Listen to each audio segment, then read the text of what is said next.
What's going on, guys? This is your boy John Liquidator coming back with another video. So it looked like Xavier did not hold back on their victory over Texas in the first four tournament. Guys, for this one here, we got to go to the NCAA tournament. Let's get it. Let's go.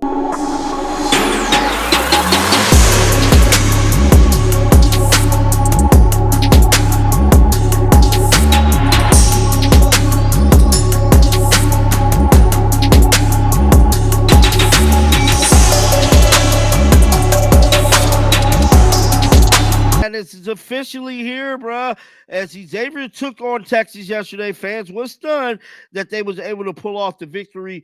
Now they did beat Texas 80-86, and I'm here to tell you it was legendary. With all that being said, it is being reported that Xavier rallies by Texas in the first four game of the NCAA tournament. Most NCAA tournament teams dispatched to the first four view it as an opportunity or nuisance, but rarely if an advantage. The first four is a logical and preparation scramble, not to mention an extra game before the start of the many considered to be the true NCAA tournament.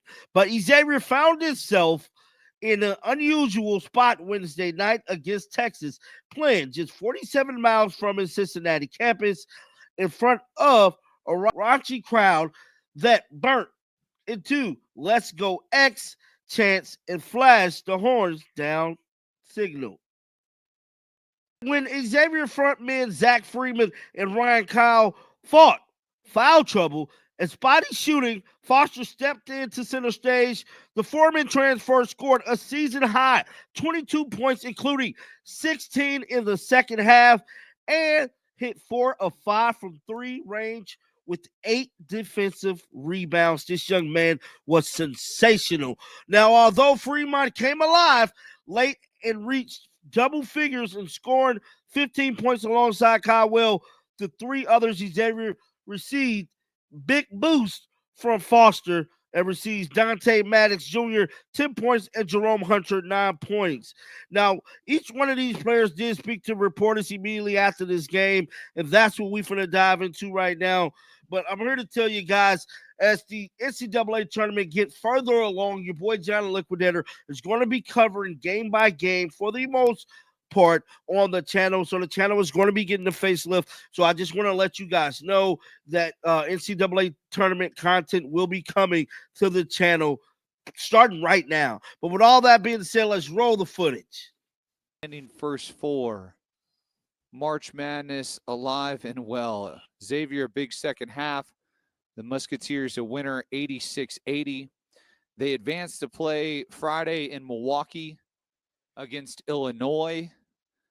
Game time Friday night will be 9:45.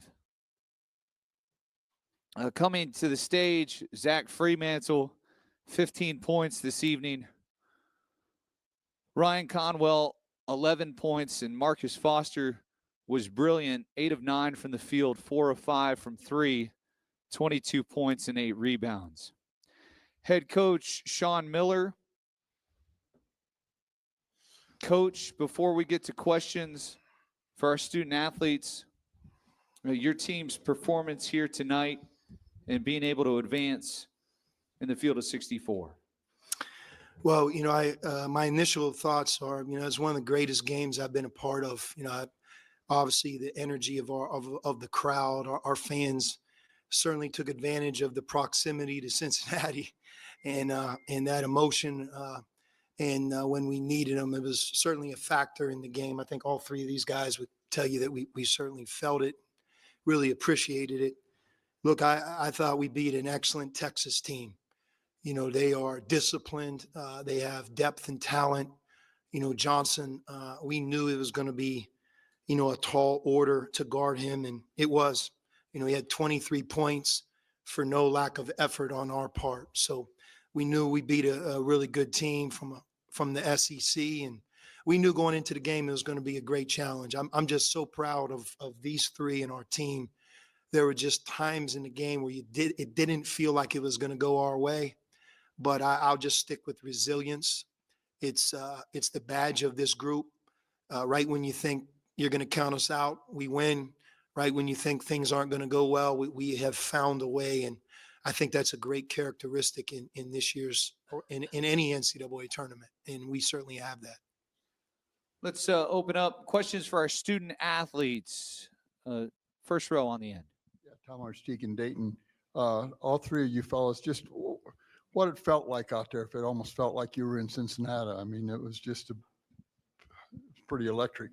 Home game, like Coach Miller said, we needed everybody to pop out for us to pull that win because that was a great Texas team, very hard fought victory, and I'm just proud of our guys and coach and the staff for believing in us and just willing us to a win, basically. Ryan? Yeah, first and foremost, I want to give all glory to God just to be able to play, just in a special game like this. Just thank you to our fans, just for the atmosphere. Like Marcus said, it just felt like a home game, and it's just a game to remember. And I'm, glad we got the job done. So. Zach? Yeah, man. I mean, shout out to Xavier Nation. They really came out. They supported us great tonight. They were loud. We felt their energy the whole night, and it's very much appreciated. Let's go to the back of the room, third row. Shelby Dermer with the Cincinnati Enquirer. Zach, you waited all this time to play in an NCAA tournament game. Could you script a better storybook ending than dunking in the ball as the time is running out? I mean, storybook, maybe not. I mean, obviously, we would have liked to maybe win by a little more. But any win we can get is a great thing. It was a very hard-fought game. That's a very good team we just played, and I'm just thankful to be a part of it. Second row on the end. Adam Rittenberg with ESPN. Marcus, what kind of went into your second half performance individually and then as a team to kind of flip things there? Really, my teammates just found me in the open spots, and I was just confident in my shot, and I just shot it, and it went in today, and that's a good day. I mean, we needed that performance for us to pull out the victory, and like I said, I'm glad my teammates were confident in me. I know Z3RC, they found me a couple times, so I was able to get some clean looks, and that's what we need. We need players to step up during these times to pull out wins. Third row, far side. Mike Petralia, CLNS, For Zach and Ryan, you both battled foul trouble, obviously, in that first half. What does it say about your ability to play through the foul trouble, still play with emotion, play tight defense in a game like that? Zach? Yeah, I mean, we just try to not let it affect us. You got to play the game the way you're going to play the game. I mean, if they're going to call fouls, then it is what it is. But if you let a couple fouls, make you play soft or make you back up or whatever, you're going to end up giving up points. You're going to end up losing the game. So we just got to keep fighting through it. Ryan? Yeah, I would just say, like Free said, you can only control what you can control. So, just going out there trusting, that my teammates got my back and, that my coaches will put me in the right position to succeed on the court despite the fouls. And, that's what we did today. In the back, fourth row. Jeff Warner with the Associated Press. In the first half, they scored 26 of their 41 points at the rim. What changed in the second half? I'm sure foul trouble might have contributed a little bit to that, but what changed in the second half? What adjustments did you make to stop that? Marcus? I would just say our defensive intensity, just getting more deflections, focusing on getting kills. At halftime, we only had one kill and not enough deflection. We're a 30 deflection team every night, and when we get deflections, it's hard to beat us. And so we really just locked in on that. We understood that we didn't really have much of a problem on offense, but a problem on defense. And once we addressed that, things started to go our way. Zach? Yeah, just like Marcus said. Yeah. I kind of lost my train of thought. What was different about our defense? Oh, yeah. Oh, my bad. we were really a lot more of a tight group. We made a big emphasis at halftime to get in the gaps, get in the paint. If they're a much more attack the basket type of team, so we really had to clog the lane on them, and we did a good job of doing that, trusting each other. A couple more questions for our student athletes. Let's go to the end there in the back. For Marcus and Ryan, what y'all did to hold Trey down, did you feel like y'all frustrated him and made it at times hard to even get the ball in his hands? I mean, with a player like that, it's pretty hard to stop him. The biggest thing you can do is just make every catch tough. Every time he catches it, you got to smother him and make him uncomfortable, and that's what we tried to do. I mean, he's a great player, so, I mean, he still ended the game with 23 points. And, the most important thing is getting the victory, and that's what we did. So that's what we tried to focus on, more so Texas as opposed to just him. One more question for our student athletes. Rick Brewing, MusketeerReport.com. Marcus, I know it was a team effort against Trey Johnson tonight, but when you're guarding a great player like that individually, did it kind of spark, the challenge side of yourself offensively and get you going on that end too?